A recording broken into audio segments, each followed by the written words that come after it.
bersyukur dan berterima kasih malam hari ini kami boleh merayakan hari kenaikan-Mu ke surga. Kami sudah memuji Engkau dan kami mau mendengarkan firman-Mu. Kiranya Engkau mengurapi setiap kami, jemaat-Mu yang mendengarkan kebenaran firman-Mu. Biarlah pengurapan-Mu turun atas mereka, hikmat, pengertian, dan pewahyuan yang daripada Tuhan nyata atas hidup mereka, sehingga mereka dapat memahami dan mengerti tentang kebenaran firman-Mu. Dan lebih daripada itu, setiap kami berikan kepada kami tekad untuk kami dapat menjadi pelaku-pelaku firman-Mu. Hamba-Mu yang Kau percayakan untuk menyampaikan kebenaran firman-Mu, biar Tuhan yang akan mengurapi dengan urapan yang baru, dengan hikmat yang daripada Tuhan. Terima kasih Bapa, dengan penuh penyerahan diri kami menyerahkan pemberitaan kebenaran firman-Mu di dalam kekuatan kuasa Roh Kudus dan di dalam nama Tuhan Yesus Kristus. Haleluya, kita katakan amin. Beri kemuliaan kepada Tuhan. Tuhan Yesus berkati. Silakan duduk. Baik. Shalom. Sekali lagi shalom. Baik, kita bersyukur kepada Tuhan malam hari ini kita ibadah di saat ini untuk memperingati hari kenaikan Tuhan kita Yesus Kristus ke surga.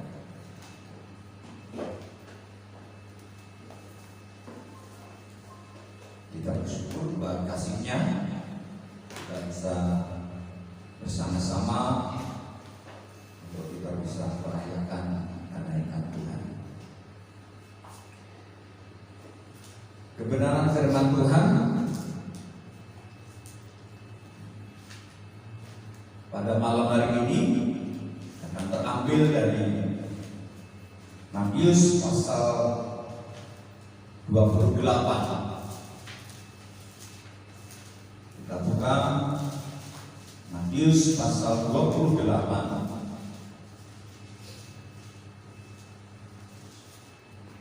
ayat 16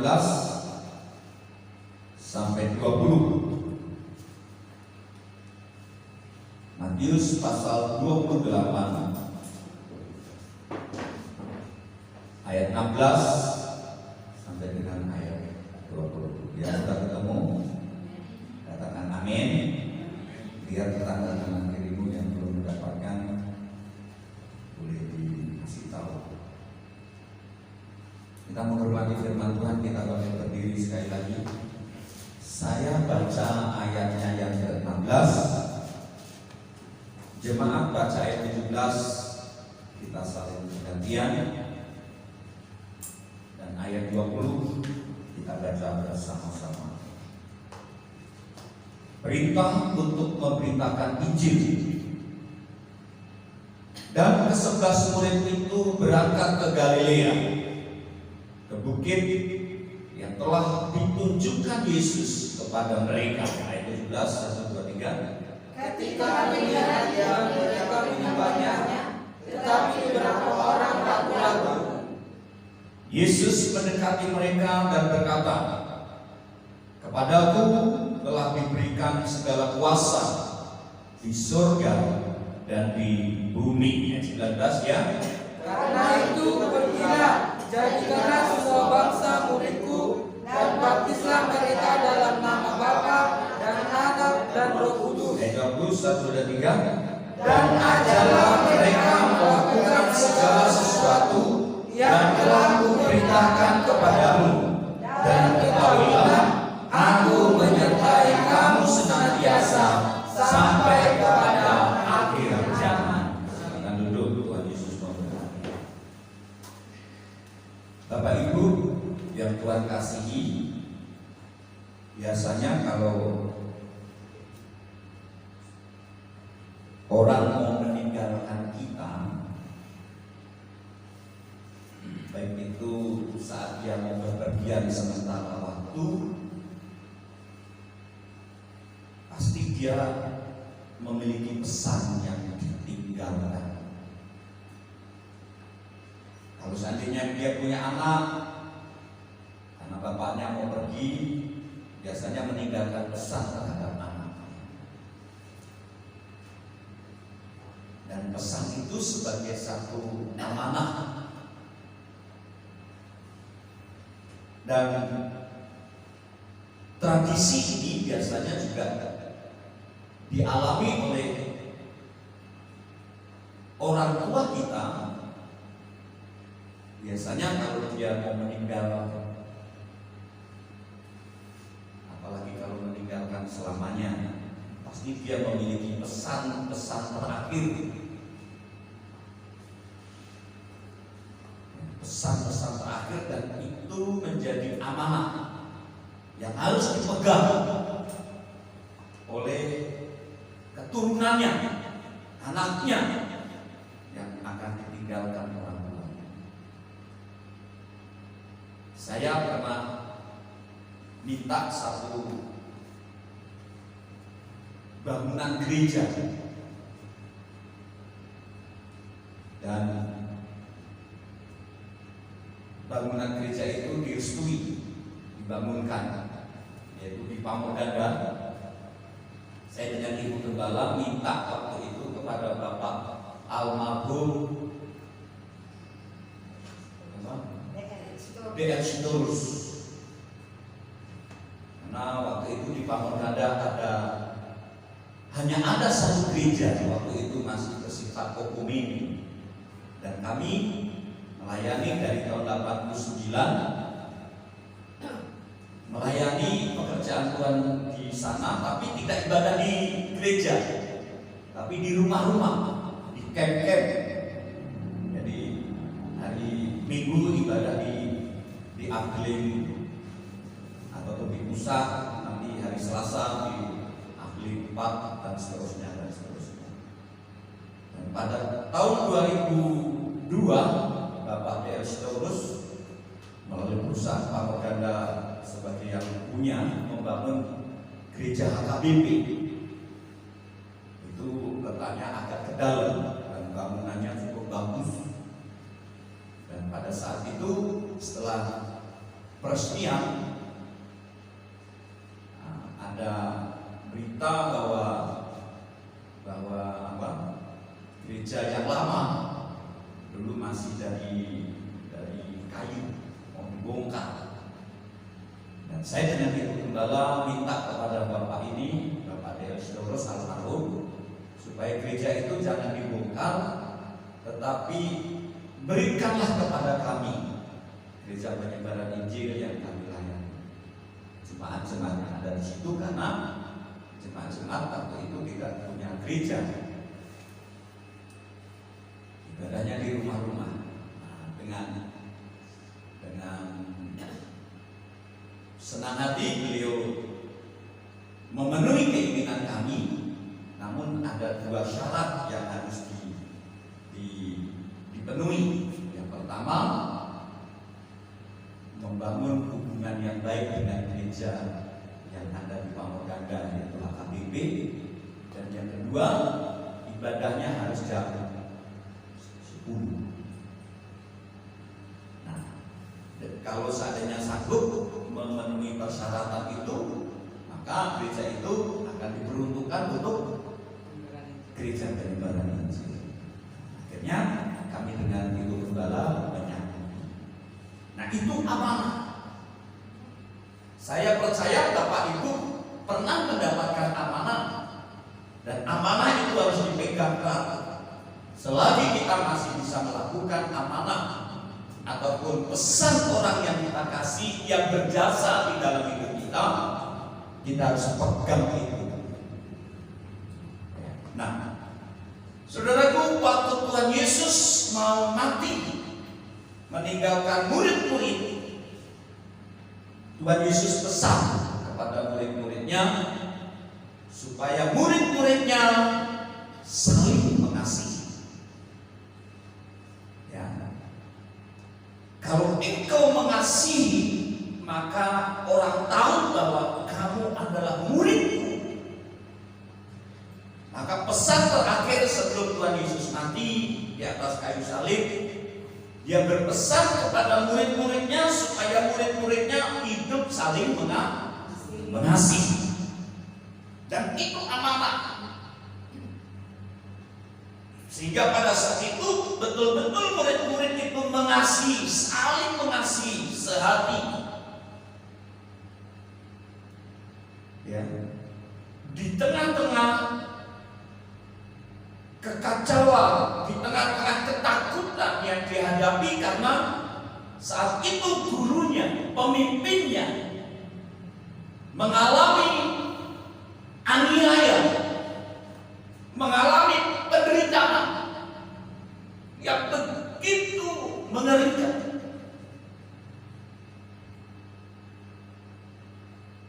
Maka pesan Tuhan Yesus sebelum dia mati supaya murid-muridnya mengasihi satu dengan yang lain.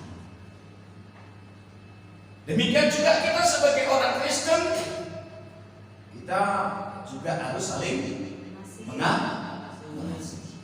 Nah, setelah Yesus mati ataupun sebelum mati, dia berpesan supaya murid-muridnya mengasihi, saling mengasihi. Dan tatkala Yesus mati dan bangkit, dia hidup lagi selama 40 hari. Dan setelah mencapai 40 hari, dia hidup, dia bertemu dengan murid-muridnya, dia bersama dengan murid-muridnya. Dan saatnya hari yang ke-40 itu, Yesus harus meninggalkan murid-muridnya kembali. Yesus harus kembali ke tempat asalnya, yaitu ke surga. Di Tuhan Yesus naik ke surga itu membuktikan bahwa Yesus kerajaannya bukan berasal dari dunia ini.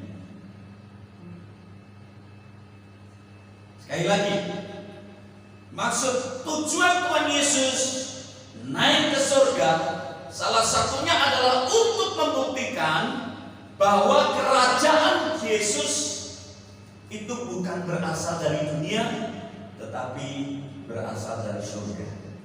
Dia harus kembali ke surga dan nanti dia akan datang. Itulah datang yang kedua kali sebagai raja.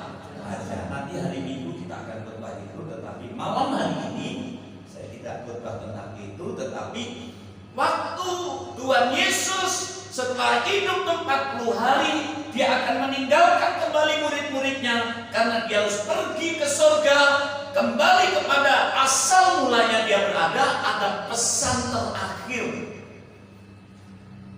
yang Tuhan Yesus tinggalkan. Itulah perintah untuk memberitakan Injil. Katakan memberitakan Injil. Memberitakan Injil. Perintah untuk memberitakan Injil. Itu yang disebut, sering kita mendengar namanya amanat agung Tuhan Yesus. Katakan amanat agung. Amanat agung Tuhan Yesus. Yang disebut Injil itu pada saat Yesus naik ke surga itu Matius, Markus, Lukas, Yohanes belum ditulis.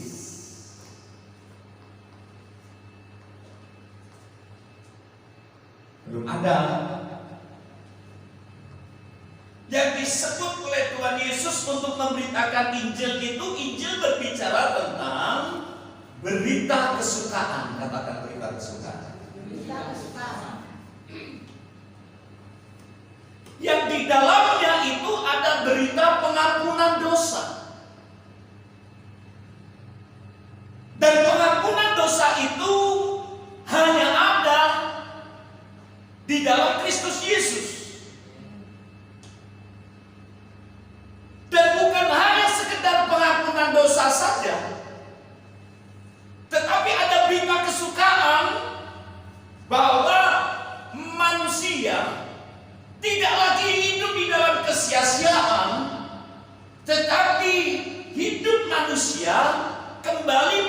satu pengharapan, katakan pengharapan. Dan bukan hanya sekedar manusia ditebus dosanya, disucikan dosanya, sehingga dia memiliki pengharapan saja, tetapi ada satu berita sukacita bahwa kalau manusia percaya kepada Yesus Kristus, dia akan bangkit dari antara orang mati, dan suatu saat dia juga akan mengalami hidup kekal bersama dengan Tuhan. Itulah Yesus berkata, aku pergi ke rumah Bapa supaya di mana aku berada, kamu pun berada. Itu berita Injil. Maka berita Injil itu sesungguhnya bukan hanya sekedar orang sakit sembuh, orang lapar dikenyangkan. Tidak sekedar itu. Esensi Injil itu adalah kita memberitakan tentang kematian Yesus Kristus di atas kayu salib. Amin. Kematiannya di atas kayu salib itulah mengampuni dosa seluruh manusia yang ada di bumi ini.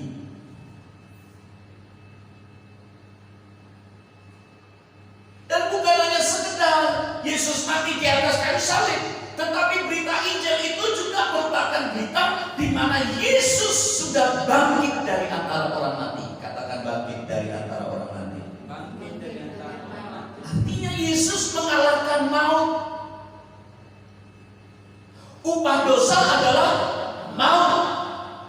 Barang siapa yang percaya kepada Dia, kepada Yesus Kristus, maka saudaraku, dia tidak lagi hidup di bawah kutuk maut.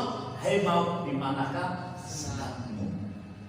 Yesus mengalahkan maut dan dia bangkit. Itu berita Injil. Dan tidak hanya Yesus mati di atas kayu salib, tidak hanya sekedar Yesus bangkit dari antara orang mati, tetapi dilengkapi dengan satu berita, Yesus hidup. Bukti bahwa dia bangkit, dia hidup. Dibuktikan dia hidup bersama dengan murid-muridnya selama 40 hari. Sebab dia hidup. Katakan amin. Dan bukan hanya itu saja, dilengkapi lagi, dia pergi, dia naik ke surga. Sehingga setiap orang yang percaya kepada dia memiliki pengharapan dan keyakinan seperti apa yang Tuhan janjikan. Aku pergi ke rumah Bapa untuk menyediakan tempat bagimu. Ini berita sukacita. Itulah berita Injil. Katakan amin. Katakan amin.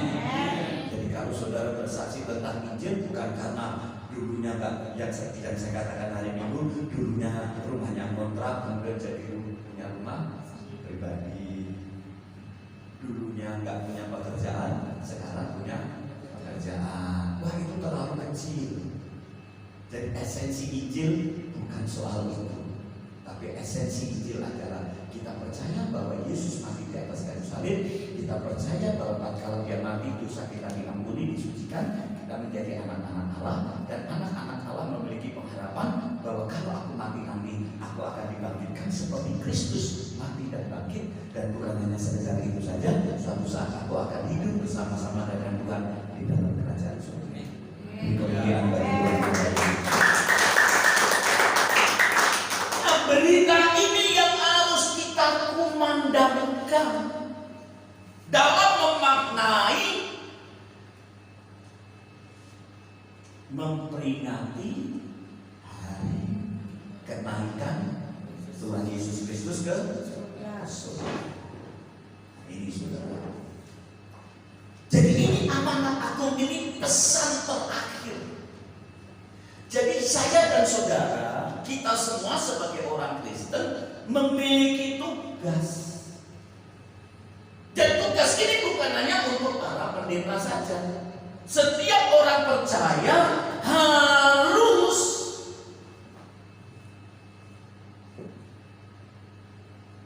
menjalankan amanat agung ini. Jadi dulu kalau para rasul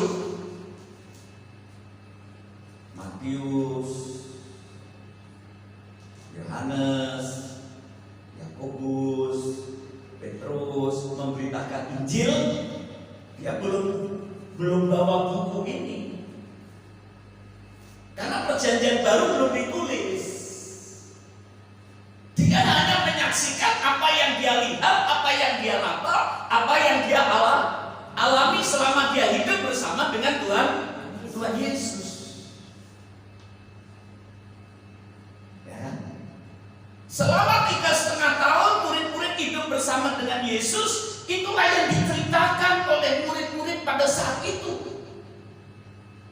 Kemana-mana dia menceritakan tentang Yesus, kemana-mana dia menceritakan tentang kematian Yesus, kemana-mana dia memberitakan tentang kebangkitan Yesus dari antara orang mati, kemana-mana dia menceritakan tentang kedahsyatan Tuhan yang telah mengampuni dosa kita, telah mengalahkan maut, dan telah naik ke surga, dan yang memberi hidup yang kekal.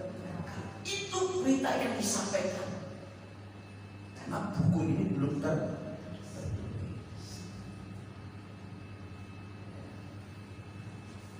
dijadikan buku. Jadi Lukas baru nulis, tapi belum dikumpulkan.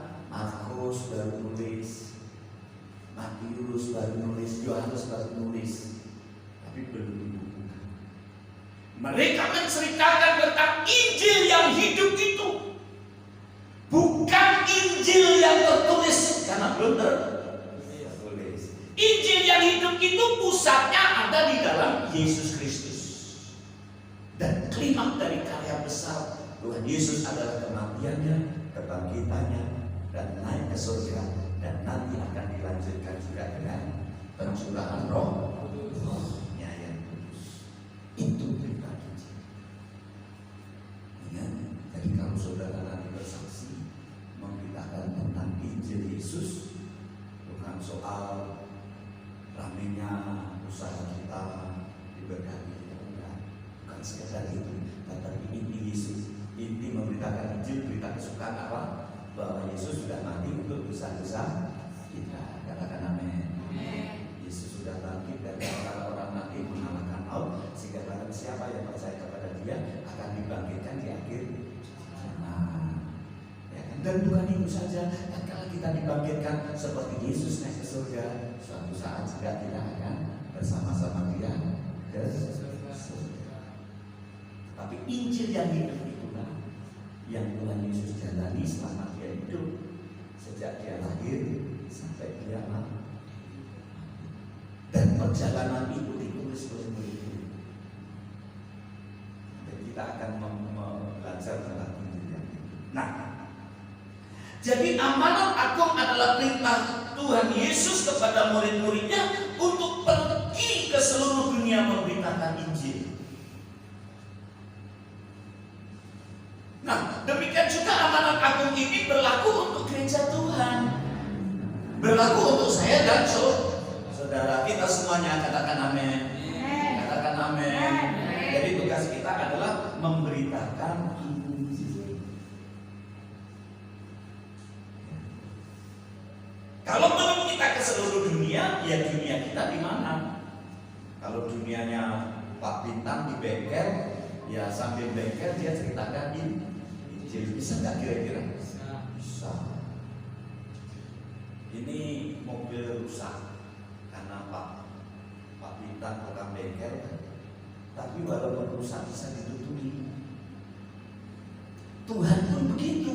Hidup kita sudah rusak karena dosa. Nah, kan bisa masuk.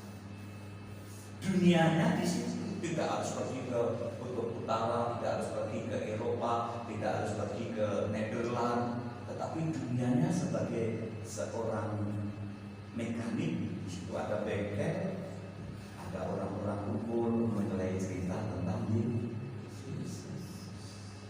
Yang rusak dibetulkan. Katakan amin. Yang berdagang dunia, kerjanya di dagang, itulah dunianya. Bisa nggak para pedagang bersaksi tentang Yesus? Bisa. Ya. Sambil dagang, ceritakan Yesus bisa. Seorang pembantu bisa nggak menceritakan Yesus? Bisa. Jadi tidak harus jadi pendeta. Nah, makanya seorang Kristen harus mau belajar Injil. Nah, sekarang Injilnya sudah ada di sini, sudah ditulis. Ya, maka cara kita melihat kehidupan Tuhan Yesus, kita harus membaca Injil. Maka nanti di situ ada katakan ajarlah mereka. Diajar supaya yang nggak tahu jadi tahu, yang nggak melakukan jadi melakukan kehendak Tuhan. Itulah pesan terakhir Tuhan Yesus. Dia naik ke surga supaya murid-muridnya memberitakan Injil.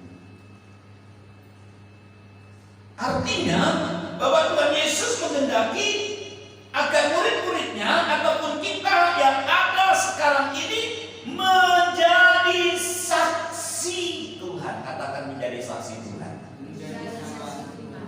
Kita lihat ada pesan lagi.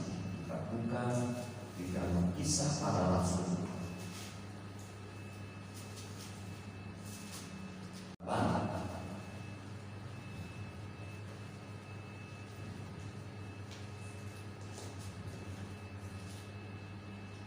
Sudah ketemu Kisah Para Rasul 1 ayat 8.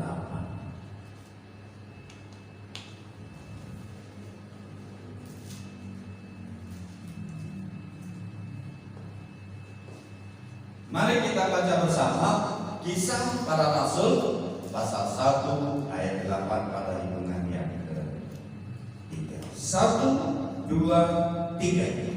Tetapi kamu akan diberi kuasa kalau Roh Kudus turun ke atas kamu, dan kamu akan menjadi saksi di Yerusalem dan di seluruh Yudea dan Samaria dan sampai ke ujung bumi. Ya. Tuhan itu baik. Kalau kita disuruh, bukan karena disuruh nggak dilengkapi. Nah, maka kalau murid-murid diperintahkan untuk memberitakan Injil, maka Tuhan melengkapi murid-muridnya dengan kuasa. Sebab untuk memberitakan Injil itu nggak mudah. Karena memberitakan Injil itu sedang mengekspansikan, memperluas kerajaan Allah, mempersempit pekerjaan iblis. Orang yang memberitakan Injil, dia sedang bergerak di dalam kerajaannya Tuhan, sedang mengekspansi, sedang memperluas area kerajaan Allah dan mempersempit kerajaan iblis. Karena tidak mudah, Tuhan tahu.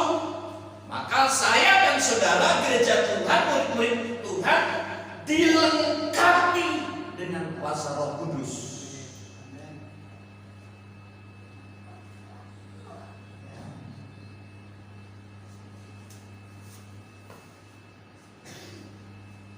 Maka waktu itu murid-murid bilang begini, Tuhan Yesus bilang begini. Ayat 6 saya bacakan ya. Maka bertanyalah mereka yang berkumpul di situ, Tuhan, maukah Engkau pada masa ini memulihkan kerajaan bagi Israel? Jadi murid-murid dan orang-orang percaya itu masih berharap supaya Yesus itu memulihkan Israel secara jasmani.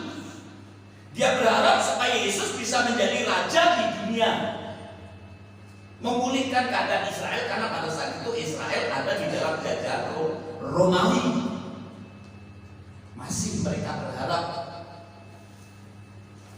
Nah, maka tatkala Yesus naik ke surga, nanti kita akan belajar hari Minggu besok bahwa dia membuktikan bahwa kerajaannya bukan dari dunia. Kalau Israel dunia, ya kerajaannya dari dunia. Dia punya raja, ya kan? Nah, Yesus mau dijadikan orang Israel seperti Raja Daud, seperti Raja Salomo, gitu. Raja Saul. Tapi Yesus nggak mau, karena kerajaan itu bukan dari dunia. Nah, Jawab Yesus, ayat 7. Mari kita baca bersama. 1, 2, 3. Engkau jawabnya, engkau tidak perlu mengetahui masa dan waktu yang ditetapkan Bapa sendiri menurut kuasanya.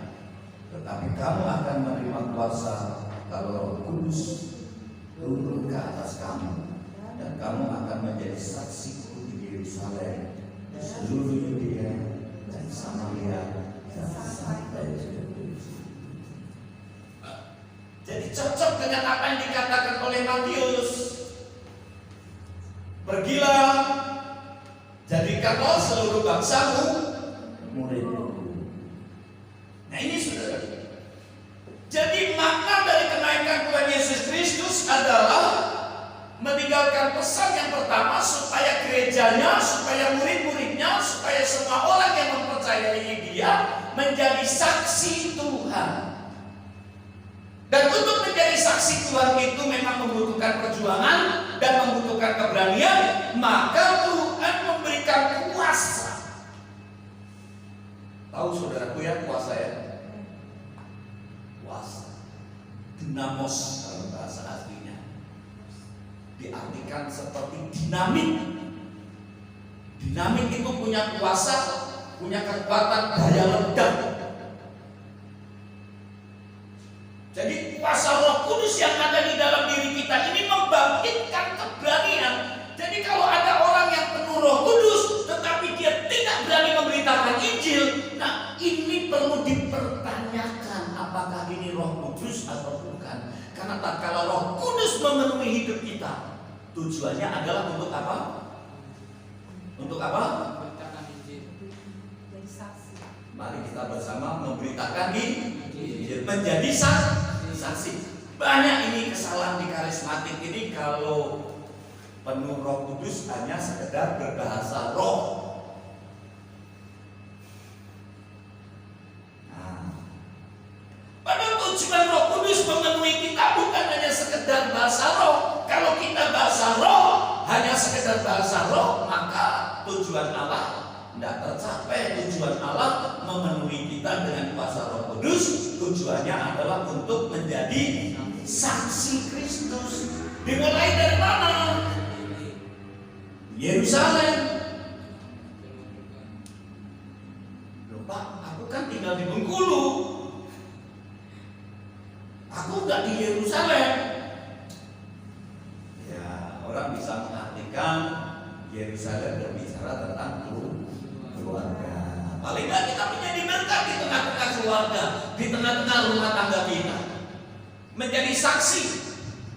Suami yang nggak pernah ke gereja karena istrinya setia ke gereja, istrinya menyaksikan tentang Injil, menjadi saksi Kristus. Akhirnya suami yang tidak percaya kepada Yesus jadi percaya dan menerima Yesus dan setia kepada Tuhan. Amin. Amin. Sebaliknya juga mungkin suami yang sudah setia di dalam Tuhan, istrinya belum di dalam Tuhan. Istri suaminya cerita tentang Injil kepada istrinya. Akhirnya suami istri percaya kepada ini menjadi saksi. Bisa dalam arti Yerusalem karena kesenangan timbul di Yerusalem. Kita lihat sampai sekarang seluruh dunia mendengarkan berita Injil. Dimulai dari siapa? Dimulai dari murid-murid Tuhan Yesus, dipenuhi oleh Roh Kudus hanya 120 orang. Dimulai dari Yerusalem. Dan tatkala Yerusalem mengalami perkembangan begitu besar kekristenan, maka orang-orang Kristen menyebar. Akhirnya orang Yudea terima Yesus. Menyebar lagi orang Samaria terima Yesus. Dan sampai dunia Indonesia percaya Yesus. Sampai orang Batak percaya Yesus. Orang Jawa percaya Yesus. Orang Papua percaya kepada Yesus. Orang Kalimantan percaya kepada Yesus. Tapi tidak akan mungkin orang Batak bisa terima Yesus kalau tidak ada orang yang pergi memberitakan Injil di sana. Amin. Sebelum no mention, ada orang penginjil dari mana itu? Dari dari Jerman sampai dimakan oleh orang Batak kan begitu kan. Dikirimkanlah Nommensen, berhasil dia. Itulah pendiri HKBP. Ya. Harus ada yang memberitakan. Kalau nggak ada yang memberitakan di tanah Batak, mungkin orang Batak belum percaya kepada Yesus. Masih agama-agama nenek moyangnya kan begitu kan. Di Jawa juga ada yang memberitakan Injil. Nah inilah tugas kita, memberitakan Injil. Katakan amin. Jadi jangan banyak orang ini sudah mulai berubah ini saudara karismatik. Dipenuhi Roh Kudus hanya sekedar bahasa roh. Wah, pujiannya banyak bagus itu. Oh tidak, tujuan Tuhan Yesus memenuhi kita dengan Roh Kudus supaya kita menjadi saksi. Katakan menjadi saksi. Menjadi saksi Yesus itu menjadi pemberita Injil. Haleluya. Inilah tujuan Tuhan Yesus naik ke surga, melengkapi saya dan saudara dan saya dipenuhi dengan kuasa Roh Kudus, dilengkapi dengan kuasa Roh Kudus supaya saya dan saudara menjadi pemberita Injil. Tidak harus pendeta. Ya. Saat Mama Putri walaupun sebagai cerita tentang Injil, ya kan? Pak Bintang sambil kerja bengkel cerita tentang Yesus, bertemu dengan teman cerita tentang Yesus. Cerita tentang Yesus tidak perlu mulu-mulu. Cerita tentang Yesus dulu. Wah, sudah Kristen dari kecil saya. Waktu sebulan sudah punya pengalaman belum dalam Yesus. Nah, belajar Injil. Cerita bersaksi. Soal percaya dan tidak percaya itu bukan urusan kita. Kita hanya menabur. Yang berhak menanam menumbuhkan siapa? Tuhan. Ya kan? Seorang penabur. Ya, kalau seandainya hatinya hati yang subur, tanah yang subur, puji Tuhan langsung percaya dan mengeluarkan buah. Kalau hatinya berbatu, seperti tanah berbatu, ya sabarlah nunggu. Ya kan, sudah diceritakan firman. Oh, haleluya, ada masalah. Layu lagi, nggak apa-apa, sabar dulu, ya kan? Amin. Ya kan? Mungkin tanah hatinya seperti tanah berduri kan? Kan waktu susah, haleluya, puji Tuhan, tapi waktu banyak duit hilang kemana? Karena dihimpit oleh kenikmatan dunia, hilang. Nanti kalau susah muncul lagi, ya kalau nanti diberkati hilang lagi, kayak kapal selam. Nah mungkin mereka hatinya seperti di pinggiran, seperti tanah di pinggir jalan. Kasih firman, kenapa kadang-kadang kasih firman kok lupa? Aku mau lupa. Kalau cerita sinetron cepat lagi ditangkap. Jadwal televisi cepat nangkep, tapi dikasih firman Tuhan susah nangkep. Nah ya kan, kalau kita memberitakan Injil ada orang yang seperti Bapak Gembala juga begitu kan. Ada jemaat yang cepat nangkep, langsung dia lakukan, langsung dia berbuat. Ada jemaat yang haleluya, amin, tapi setelah itu hilang semua. Dan memberikan Bapak sabar, ya kan. Tadi saya cerita pengen tanam jagung atau pengen tanam durian. Kalau tanam durian 10 tahun baru panen. Amin, ya kan. Ya Bapak sabar, ditunggu sampai panen, ya kan. Tapi kalau jagung 3 bulan sudah panen, bisa dinikmati sama pemiliknya, ya kan? Siapa pemilik hidup kita? Yesus. Ya kan? Ya kan? Jangan kamu menjadi Kristen duriannya. Nanti terdahulu menjadi tertemu dia. Wah, ditunggu 10 tahun, tinggal keluar juga buahnya, katanya. Sampai pemiliknya mau saya tebang, jangan dulu, kasih dulu kesempatan 1 musim lagi, gitu kan, ya kan? Ditunggu lagi saudaraku, tidak juga panen saudara. Ya kan? Mau ditebang jangan, maka firman Tuhan katakan setiap pohon yang tidak berbuah akan ditebang.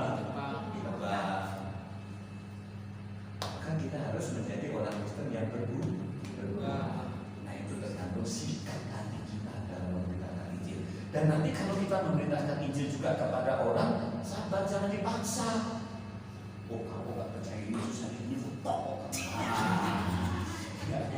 Gak boleh gitu ya, sabar ya kan. Kalau suaminya diajak ke gereja, jangan dimarahin. Kau gak ke gereja, gak merasakan kau.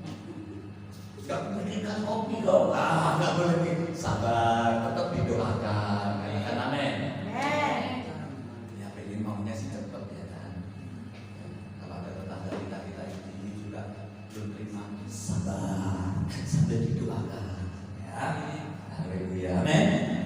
Ya, seperti kita dulu kan, kalau Tuhan gak sabar, kalau seperti saya dulu, kalau Tuhan gak sabar, waduh, mungkin saya sudah dipotongnya.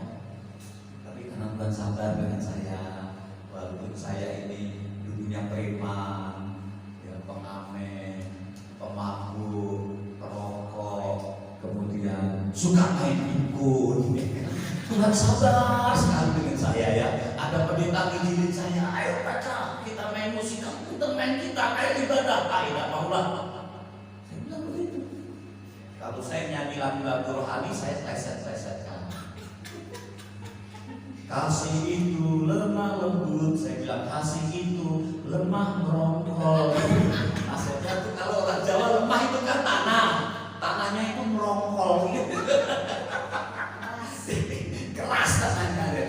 Wih, pendetanya marah dengan saya. Oh, kamu ini nyanyi lagu rohani kok gini-gini kamu. Itu saya dulu. Kalau sekolah minggu dikasih uang sama bapak saya. Tuhan, kalau ini uang Tuhan, saya lemparkan ke atas gak jatuh.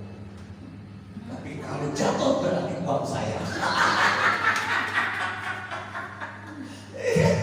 Lemparkan ke atas karena saya dulu suka main kelereng kan. Masih ada duit kan. Tuhan, kan ini kata orang tua ini untuk Tuhan gitu kan. Anak sekolah minggu kan Tuhan di atas kan. Saya lempar ke atas. Tuhan, kalau ini memang hilang untuk Tuhan. Tapi kalau ini jatuh, ini uang saya. Gak saya masukkan ke persembahan kan? Gak saya masukkan. Karena uang saya. Jangan ditiru ya.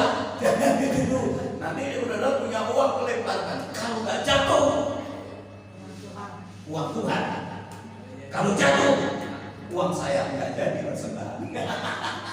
Saya dulu begitu. Disuruh bapak sekolah minggu saya. Tapi jangan itu dulu bang. Jangan itu dulu ya. Nah itu ya. Nah, jadi kita diberi kuasa. Ya. Jadi makna kenaikan Tuhan Yesus Kristus itu kita memberitakan Injil. Kita mau dijadikan oleh saksi-saksi Tuhan. Sebab kalau Tuhan naik ke surga, kita nggak menceritakan tentang Tuhan. Siapa lagi? Berarti perjalanan Tuhan Yesus nggak ada yang menceritakan. Stop, selesai. Ya kan? Maka kita diberi tugas, gereja diberi tugas untuk memberitakan Injil. Berita kesukaan dan berita kesukaan itu hanya ada di dalam Yesus Kristus Tuhan. Katakan amin. Ada firman Tuhan katakan yang luar biasa. Kenapa kita harus memberitakan Injil ya kan? Coba kita lihat supaya dunia tahu. Katakan amin. Kita baca dulu ya.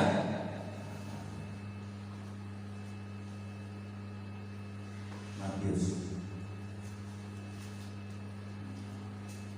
pasal 28 tadi ayat 18.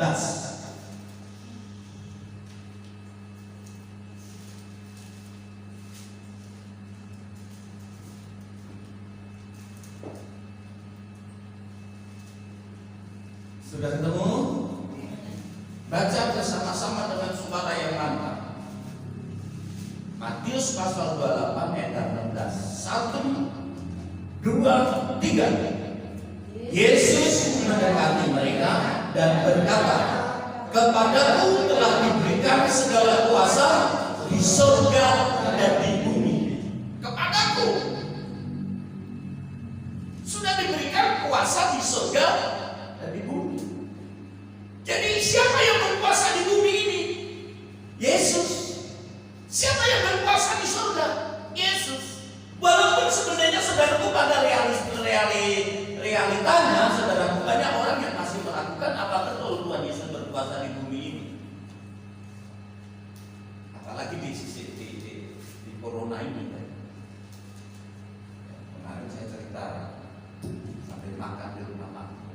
Saya heran. Orang beribadah, padahal orang beribadah kan ada Tuhan Yesus. Saudara yakin di sini ada Tuhan Yesus? Kira-kira lebih besar mana Tuhan Yesus dengan corona? Yesus. Tapi kalau orang ke pasar, orang terbang sini saudaraku, belum tentu biasa Tuhan. Dia berdua-dua berdesak-desak tadi sampai saya balik lagi.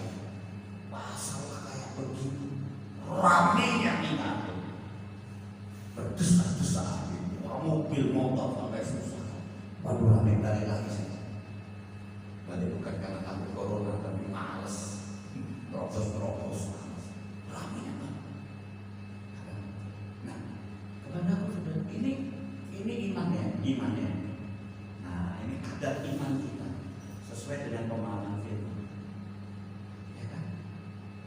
Kepada aku sudah diberi kuasa di bumi dan di surga. Siapa yang berkuasa di bumi? Yesus. Siapa yang berkuasa di surga nanti? Artinya dia punya otoritas. Tidak ada kekuatan di dunia ini yang bisa menahan kekuatan dia. Katakan amin.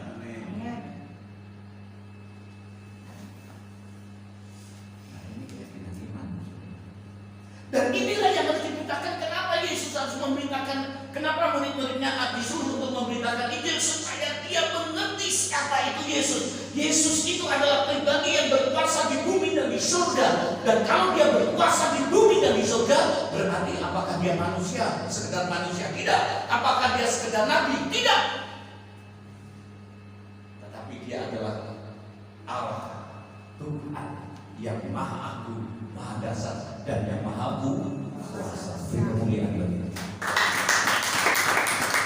Dan karena kuasaannya itu dia buktikan juga selama dia hidup di dunia. Dia menghardik badai, dia menghardik obat, dia menghardik gelombang badai, angin topan tunduk terhadap firman, terhadap perkataan.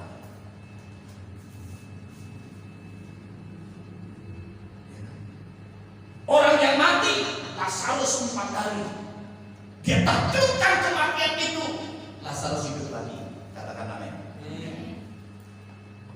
Orang yang buta saja lain,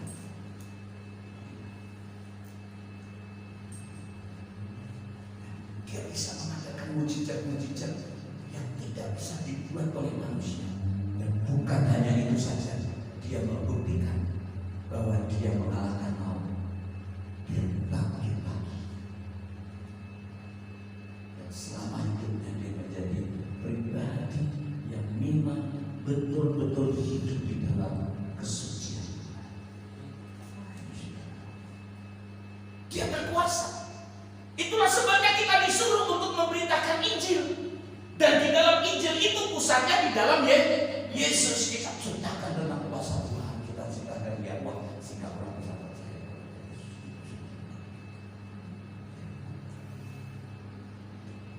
Bisa kita memberitakan Injil, saudaraku, maka orang yang percaya itu perlu dimuridkan. Maka kita perlu ada pemerintahan seperti hari Rabu. Nah, itulah pemerintahan pendalaman firman. Diajarkan untuk melakukan firman, dibaptis dan melakukan firman. Nah, ini saudara. Jadi makna dari kita ibadah memperingati hari kenaikan Tuhan Yesus adalah yang pertama, saya dan saudara diwajibkan untuk menjadi apa? Saksi Tuhan. Menjadi pemberita Injil.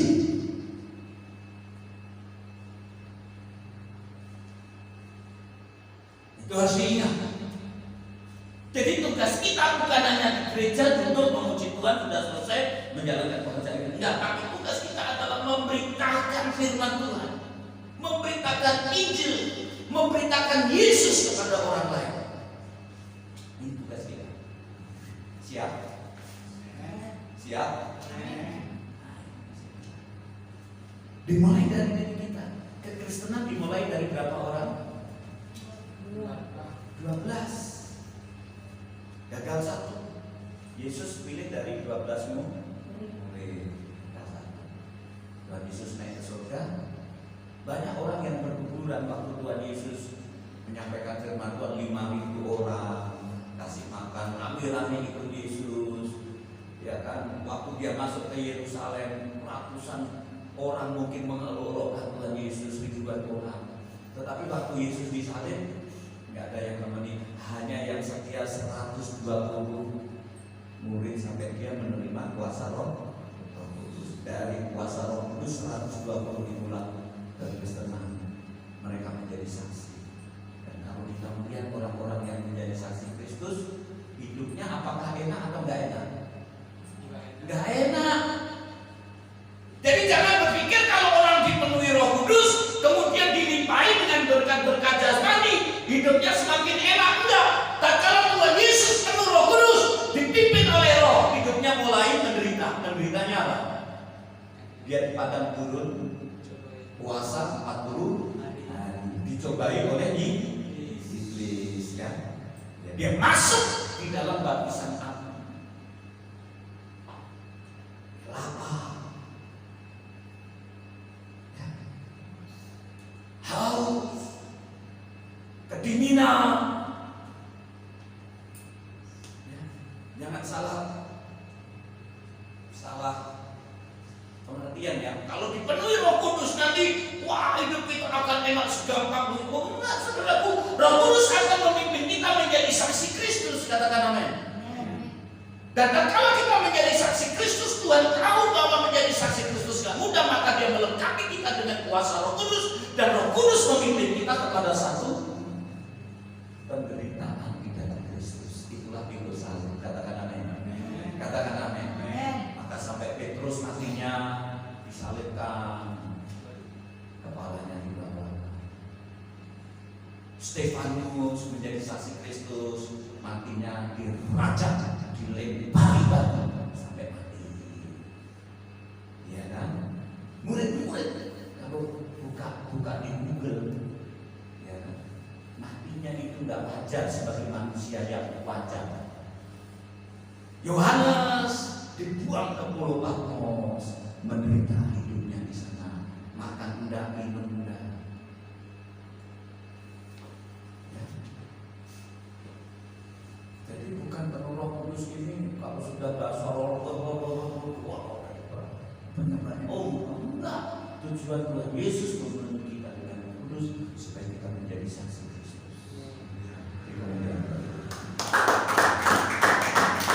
Kedua, supaya jemaat-jemaat Tuhan memiliki roh penginjilan, punya roh kesaksian. Minta kepada Tuhan Roh Kudus supaya Roh Kudus memenuhi hidup dan engkau dibangkitkan menjadi anak-anak Tuhan yang militan. Katakan amin. Kalau saudara memenangkan satu jiwa, itu berlaksa-laksa malaikat Tuhan bersorak-sorak. Beri kemuliaan bagi Tuhan. Satu jiwa saja berlaksa-laksa malaikat Tuhan bersorak-sorak. Ya kan? Satu jiwa itu harganya mahal. Dunia ini nggak bisa membayar keselamatan satu jiwa manusia. Kalau kita memperoleh seluruh isi dunia ini, itu tidak akan bisa membayar nilai keselamatan jiwa kita. Amin. Amin. Nah, oleh sebab itu saudaraku, kita harus menghargai bahwa diri kita ini mahal. Haleluya. Tuhan itu menghitung kamu bukan karena berapa hartamu, enggak. Karena engkau sudah diciptakan segambar dengan Allah, dan harga hidup kita itu senilai dengan darah Yesus. Tidak ada yang bisa membayar hidup kita. kita. Sekalipun kita punya dunia ini bisa kita beli dengan uang kita, itu tidak akan bisa membayar hidup kita. Kalau kita tidak memiliki darah Yesus, maka kita dibayar bukan dengan emas perak, bukan dengan barang yang mana, tetapi dengan darah yang mahal, yaitu darah Yesus Kristus. Dan kalau kita memenangkan satu jiwa, Tuhan senang. Membaptis satu jiwa, waduh, Tuhan senang. Dan buat orang percaya kepada Yesus, bertobat, meninggalkan segala yang jahat dan terima Yesus. Wah, itu luar biasa. Saya melayani di penjara. Banyak orang yang bertobat di situ. Ya, yang dulunya dia menjadi orang Kristen yang hanya sekedar agamawi, di situ dia menemukan Tuhan. Sungguh-sungguh di dalam Tuhan. Yang tidak pernah beribadah di situ dia beribadah kepada Tuhan, berdoa kepada Tuhan. Walaupun ada yang nyeleneh. Ya, tapi luar biasa pelayanan Bapak di lembaga itu, luar biasa dia teman-teman. Karena saya sedang melakukan dan mencari domba yang terhilang. Mereka terhilang di tengah keluarga, mereka terhilang di tengah masyarakat, mereka terhilang di tengah-tengah gereja, mereka terhilang. Dan saya bersyukur pelayanan di RT ini. Itu banyak besar di surga, walaupun tidak dapat sementara saudaraku, tetapi di situ banyak besar di surga. Sekali-sekali jemaat ikut nanti pelayanan di RT. Oh, kalau Natalan tidak mau ikut pelayanan di RT, nggak ada yang mau. Cuma sebentar aja, 2 jam lama-lama. Jangan kau kerasa di situ dulu. 2 jam memuji Tuhan ini, Pak, luar biasa. Nah, saudaraku, akhirnya melalui kebenaran firman Tuhan ini, malam hari ini kita dipuaskan oleh firman Tuhan, ya, bahwa momentum kita dalam memperingati kenaikan Tuhan Yesus Kristus, mari kita bangkitkan roh kesaksian, roh penginjilan, jiwa untuk bersaksi, jiwa untuk menginjil demi kerajaan Allah. Bukan menjadikan orang pindah agama, ya, jangan salah. Ya, jangan salah. Memberitakan Injil adalah memberitakan Yesus. Untuk orang terima Yesus tidak harus pindah agama. Ini sudah. Akhirnya melalui kebenaran firman Tuhan ini, ya, kita bawa kepada teman.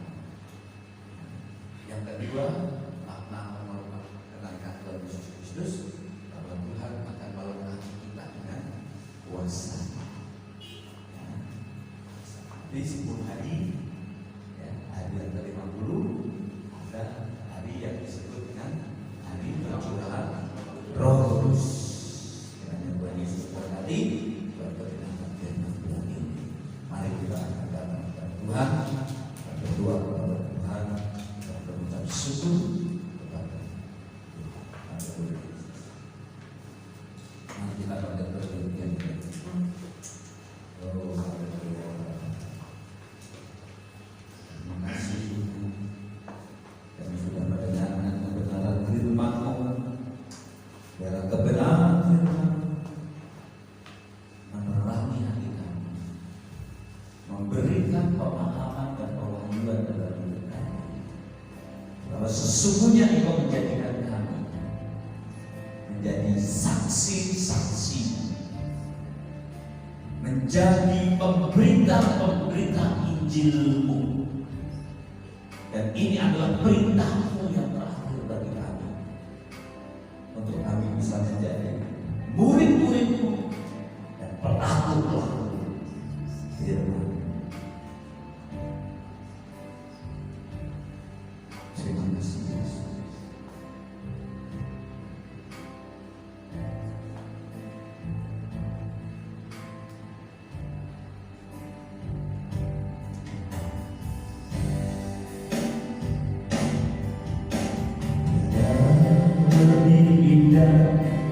Ku melayani Yesus, walau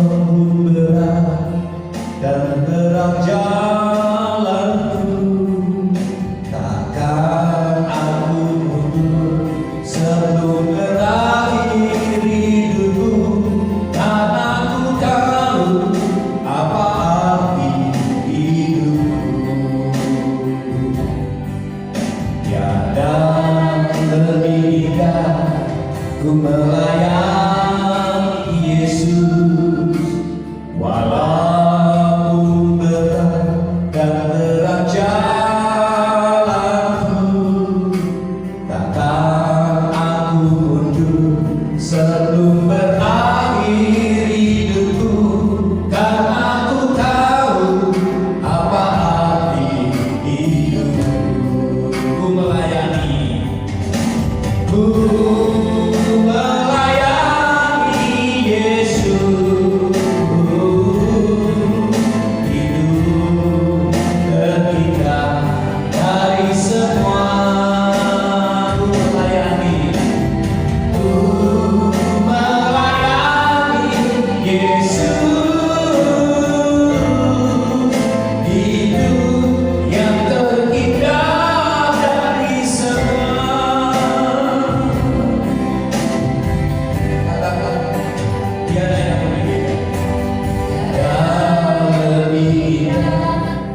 yang terpecah bagimu.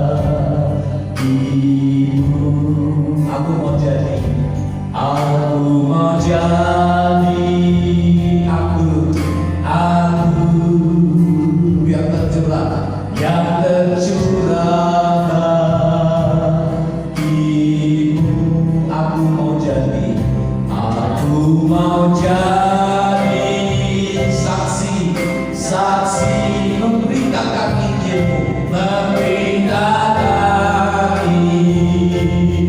Injilmu, melayani, melayani, melayani, melayani lebih sungguh, lebih sungguh. Aku mau jadi, aku yang tercurah bagimu.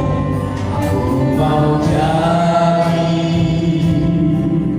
aku yang tercurah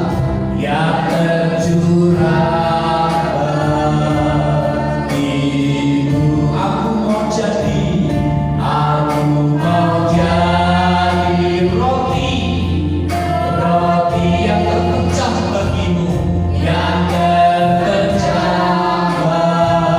bagimu. Aku mau jadi saksi, aku mau jadi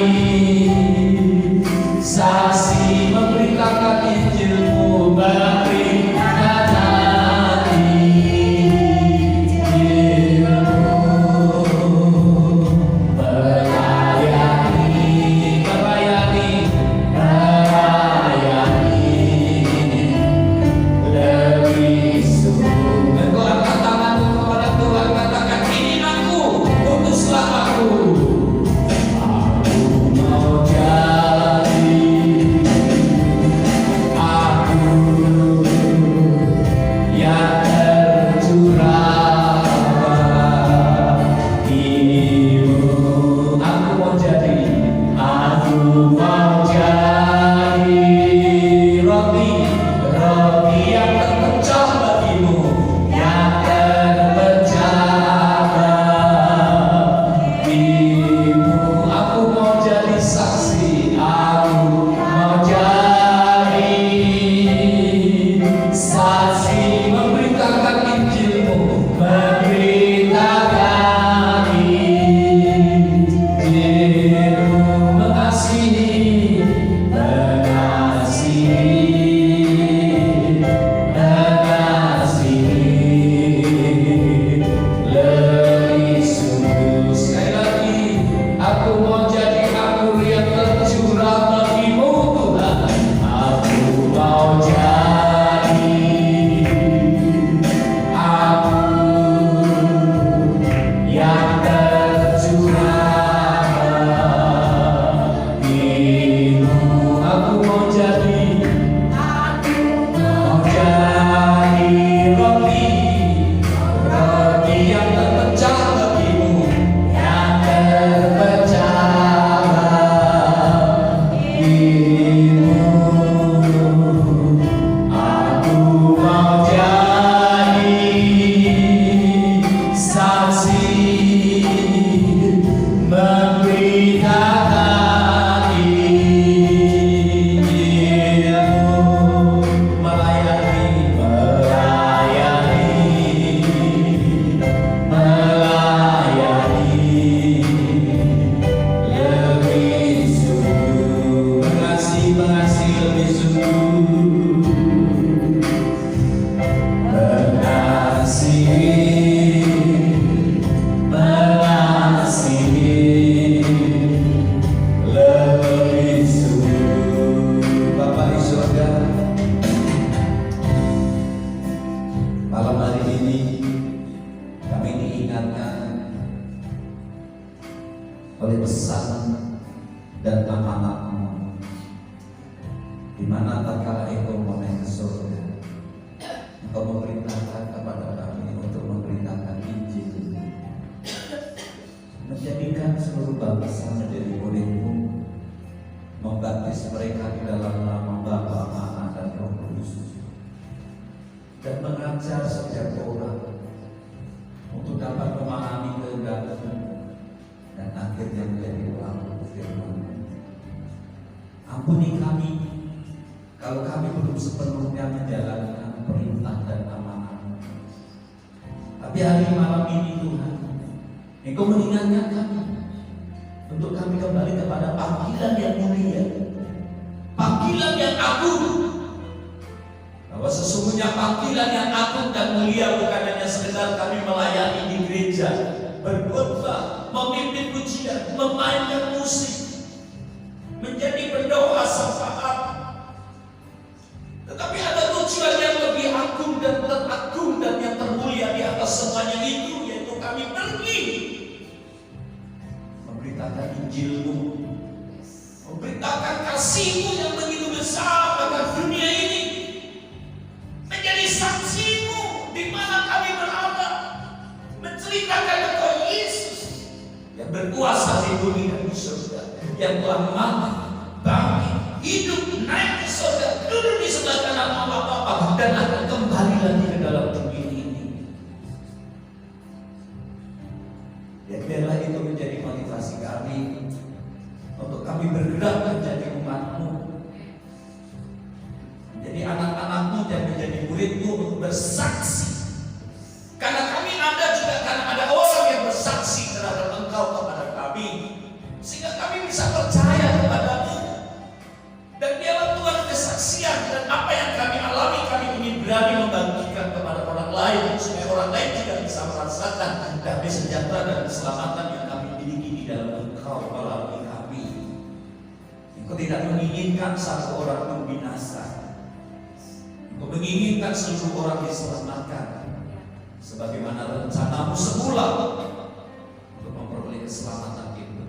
Pakai kami, pakai jemaat-Mu, bukan karena kehebatan dan kepandaian kami, tetapi oleh karena pengabdian kami, kami memberikan hati kami, pikiran kami, hidup kami untuk Engkau pakai menjadi alat. Seperti Petrus tatkala dia menjadi penjala ikan, Engkau jadikan mereka menjadi penjala manusia.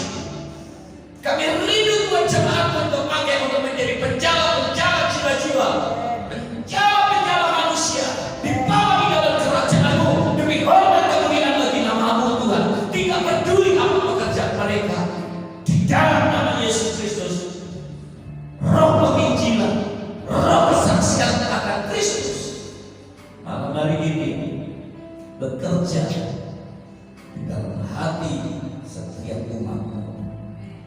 Mereka akan memulai bersaksi tentang Engkau dan Yesus. Penuhi mereka dengan kuasa Roh-Mu, dengan kuasa Roh Kudus-Mu. Mereka memiliki roh keberanian oleh karena Roh Kudus memberikan roh keberanian untuk mereka bersaksi. Seperti murid-murid-Mu, mereka memiliki roh keberanian untuk memberitakan Injil. Taruhkan juga di dalam hati hamba-Mu untuk memiliki keberanian dalam memberitakan Injil kepada semua orang, dan nama Tuhan diagungkan, banyak jiwa yang diselamatkan. Berkat nama Tuhan Yesus Kristus, kami sudah berdoa dan mengucap syukur.